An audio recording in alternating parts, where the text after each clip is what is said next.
یہاں سے پہلے وہ ہالی ووڈ سے شروع ہوتا ہے، پھر بالی ووڈ جاتا ہے، پھر بالی ووڈ سے یہاں آ جاتا ہے۔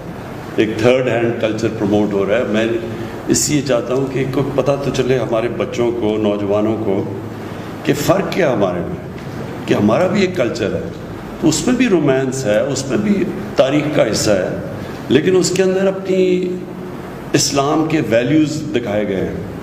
اور بدقسمتی سے جو مجھے بڑا افسوس سے کہنا پڑتا ہے، جو میں دیکھ رہا ہوں، یہ بالی ووڈ سے ایک بالکل، بالی ووڈ میں بھی کبھی آج سے 30-40 سال پہلے آپ کبھی اس طرح کی فحاشی نہیں دیکھتے تھے۔ اب وہ اتنا گند آ گیا ہے، جو مغربی جو ہالی ووڈ کی جو سب سے بدترین چیزیں ہیں وہ انہوں نے اپنا لی ہیں، لیکن وہ نہیں دکھائی جو کہ ان کے معاشرے کی طاقت ہے۔ تو اس کا بڑا برا اثر ہمارے بچوں پہ پڑ رہا ہے، اور اس کا بڑا برا اثر اسکولوں کے پر پڑ رہا ہے۔ ڈرگ کلچر ڈیولپ ہو رہا ہے، ہماری سیکس کرائمز بڑھ رہی ہیں، بچوں کے خلاف کرائمز بڑھ رہی ہیں جب آپ ایک معاشرے میں اس طرح کی فحاشی پھیلاتے ہیں۔ تو میں یہ چاہ رہا ہوں کہ ایک مختلف کلچر دکھایا جو لوگوں کو بتائے کہ اس کے علاوہ بھی کوئی ایک طرز زندگی تھی، ایک کلچر تھا، ایک ویلیوز تھے، کیونکہ وہ یہ ڈائریکٹلی امپیکٹ کرتا ہے فیملی سسٹم کو۔ یاد رکھیں، معاشرے کے اندر جیسی فحاشی بڑھتی جاتی ہے، فیملی سسٹم گرتا جاتا ہے۔ جب میں برطانیہ میں پہلی دفعہ گیا تھا 18 سال کی عمر میں، تو ایک طلاق ہوتی تھی ہر 14 شادیوں میں، ایک طلاق ہر 14 شادیوں میں۔ اب جب میں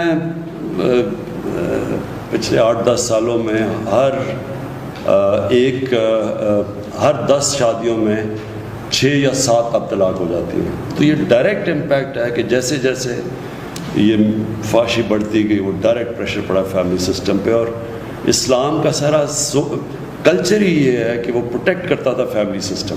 یہ جو ہمیں چیزیں بتائی ہیں ہمارے کلچر میں، یہ جو ماڈسٹی، یعنی یہ اپنے جسموں کی نمائش نہ کرنا، اس کے پیچھے ایک پورا فلسفہ ہے کہ آپ نے اپنے فیملی سسٹم پروٹیکٹ کرنا ہے۔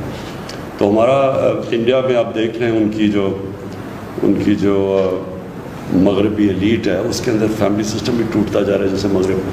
تو ایک تو یہ وجہ ہے، ایک اور بھی ہے کہ ایک ہے صوفی کے اوپر، یونس امیر، وہ بھی ترک ہے، وہ نیکسٹ ٹرانسلیشن آپ نے کرنی۔